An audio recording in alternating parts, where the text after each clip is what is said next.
Hello everyone, how's it going? This is the Airsoft Giraffe, and today I am introducing you all to the Winter Soldier.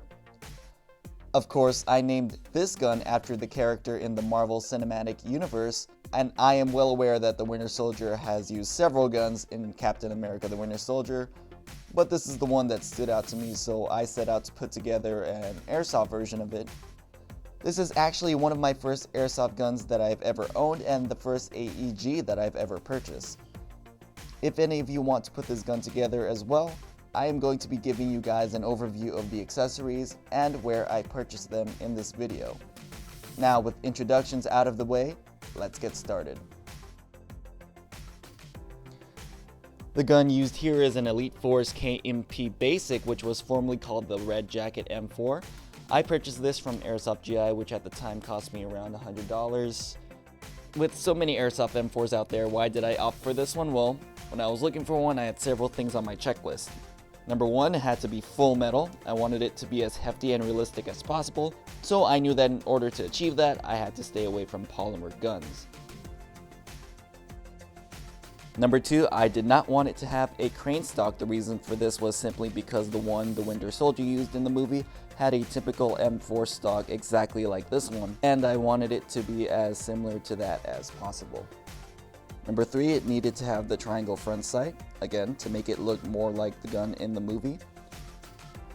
And lastly, it needed to be cheap. After all, this was my first AEG, and I knew that I would be spending a lot of money on the gun for the accessories alone. And to find that this was just $100, I immediately ordered it. This gun shoots at the higher end of 300 to 400 FPS, maybe around the 380 to 390 mark. And before all the accessories were added on, it weighed 5 pounds. Now moving on to the accessories, as some of you may have noticed, the KMP Basic originally had a polymer handguard at the front. So in order to have the rails required, I replaced it with a real steel AR-15 quad rail. The reason for getting a real steel quad rail was because it's so much cheaper. If you get a 6.5-inch quad rail on airsoft sites, you may find yourself spending $50 to $100 on that alone. I got this on Amazon and it only cost me $17, brand new, full metal, and completely compatible.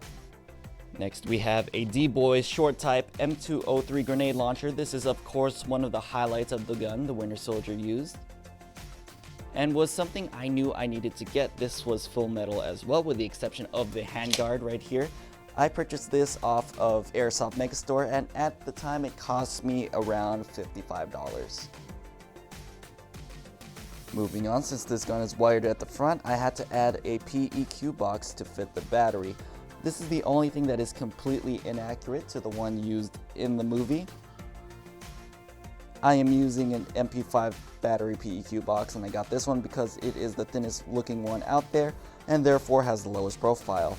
You can barely see it when looking from the other side of the gun. I got this from Airsplat, which at the time cost me around $3, but I got it on sale, so you might end up finding this for a price closer to maybe $20. Next we have just a flash hider that I used to replace the orange tip. Nothing much to it, it's black and full metal.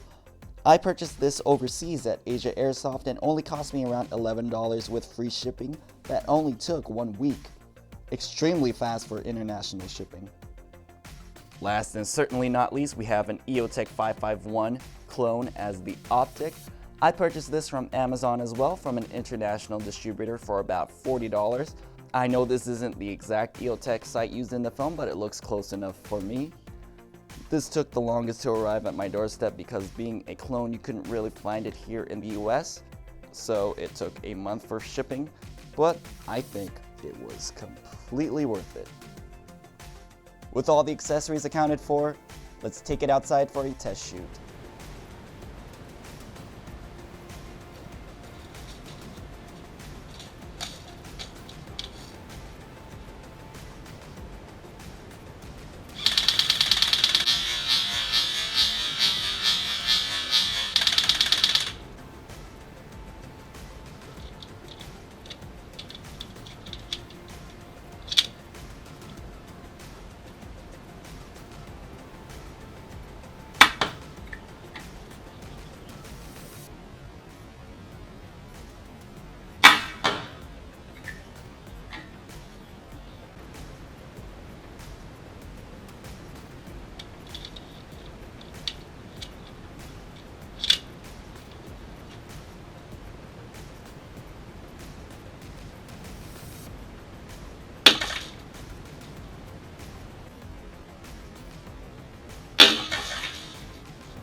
To sum it all up, this gun is awesome and has got to be one of my favorite ones in my collection.